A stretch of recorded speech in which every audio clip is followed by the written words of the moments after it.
Assalamualaikum warahmatullahi wabarakatuh. Perkenalkan, nama saya Melansari dengan NIM 20650016. Baik, pada kesempatan kali ini saya akan mereview kembali mengenai materi dari rekayasa perangkat lunak, analisis modeling. Oke, langsung saja. Model analisis itu merupakan representasi teknis dari sebuah sistem dan juga menggunakan kombinasi teks dan diagram untuk mempresentasikan kebutuhan software ataupun data, fungsi, dan tingkah laku. Dalam bentuk yang dapat dipahami, yang kemudian membantu mempermudah untuk menemukan kebutuhan-kebutuhan yang tidak konsisten dan kebutuhan-kebutuhan yang belum terdefinisikan. Menggunakan dua pendekatan secara umum. Yang pertama, pendekatan yang secara terstruktur dan juga pendekatan berorientasikan objek. Tujuan dari model analisis itu yang pertama untuk menggambarkan apa yang dibutuhkan oleh customer, kemudian untuk menentukan dasar bagi pembuatan desain perangkat lunak, kemudian yang ketiga itu untuk membatasi serangkaian persyaratan yang dapat divalidasi begitu perangkat lunak dibangun. Model analisis pendekatan terstruktur itu yang pertama ada data dictionary atau kamus data, yang dimana kamus ini berisikan deskripsi dari sebuah objek data yang dikonsumsi atau diproduksi oleh perangkat lunak. Kemudian ada MPT relationship diagram atau ERD, yang ini menggambarkan hubungan antara objek data. Yang selanjutnya itu ada data flow diagram atau DVD, yang dimana ini menunjukkan bagaimana data ditransformasikan pada saat data bergerak melalui sistem, dan juga menggambarkan fungsi-fungsi yang mentransformasikan aliran data. Kemudian setiap fungsi yang direpresentasikan dalam DVD itu dijelaskan dengan menggunakan sebuah proses deification atau PSPAC. Dan juga ada state transition diagram atau STD, yang dimana ini menunjukkan bagaimana sistem bertingkah laku sebagai akibat kejadian eksternal. Kemudian state digunakan untuk mempresentasikan model tingkah laku.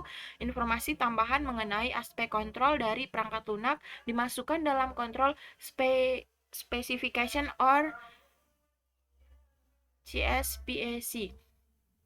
Dan juga ada struktur model analisis.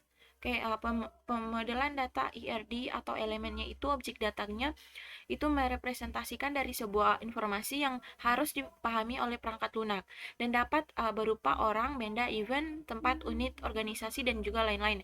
Kemudian dari atributnya itu properti dari suatu objek data untuk memberikan nama suatu objek data, kemudian menggambarkan karakteristik objek data, dan juga membuat referensi untuk objek data lain. Kemudian ada relasi, yang dimana relasi ini mengindikasikan bagaimana objek data dihubungkan dengan objek data yang lain. Contoh objek datanya itu atribut dan relasi objeknya itu seperti name, address, nama, alamat, umur, dan juga nomor. Seperti ini ya. Kemudian pada pemodelan data atau ERD itu dia menggambarkan jumlah entity yang dapat dihubungkan dengan entity lain melalui relasi. Ada one to one, one to many, dan juga many to many. Kemudian ada pemodelan fungsional dari aliran informasi atau DVD itu dia menunjukkan hubungan antara external entities, proses, data, item, dan juga data stored. DVD juga ini tidak menunjukkan prosedur secara detail, namun tetapi hanya aliran data yang melalui perangkat lunak.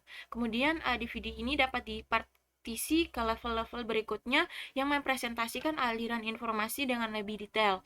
Dan juga DVD ini level 0 itu disebut juga diagram konteks yang mempresentasikan seluruh elemen sistem. Kemudian ada behavioral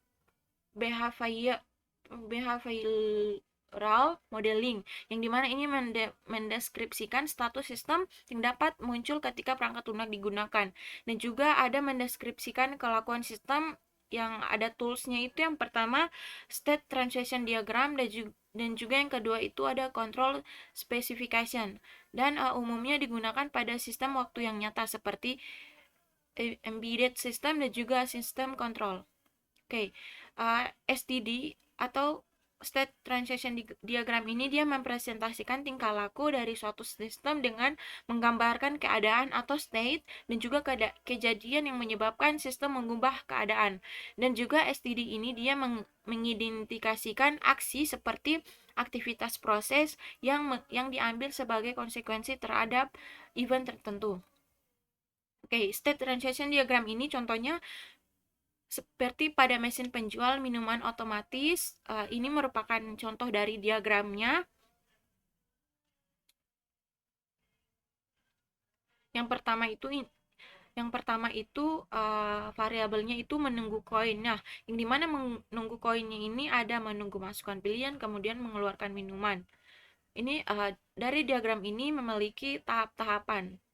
Oke, pada control specification fungsi C-spec sama dengan spec, namun dia berisikan deskripsi dari setiap status yang dapat muncul pada sistem. Oke, ada juga di sini studi kasusnya itu membuat buat IRD dan DVD dari sistem berikut. Oke, yang pertama itu ada sistem library IRD yang dimana di sini ada subjeknya anggota. Nah, dimana anggota ini melakukan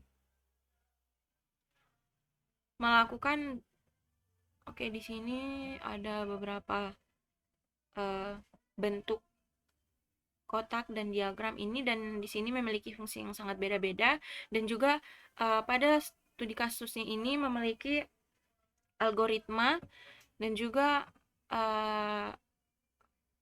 ini merupakan salah satu proses-proses yang dimana pada akhirnya akan menghasilkan pengeluaran seperti itu. Dan juga ada studi kasus DVD dari sistem berikut, yang dimana data flow diagram library level 2 dan juga proses 2, yang dimana ini merupakan salah satu diagram DVD-nya yang library level 2 proses 2, yang dimana anggota ini harus memiliki dulu kartu anggota buku agar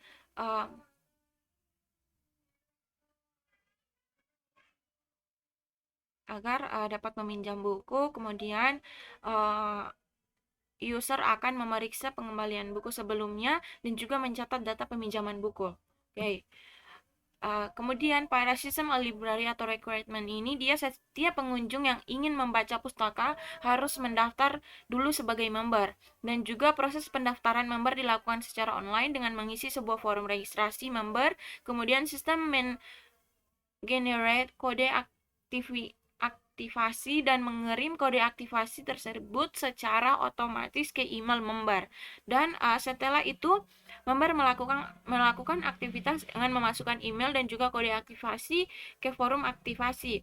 Dan juga member dapat melakukan search untuk mencari konten pustaka yang diinginkan berdasarkan keyword.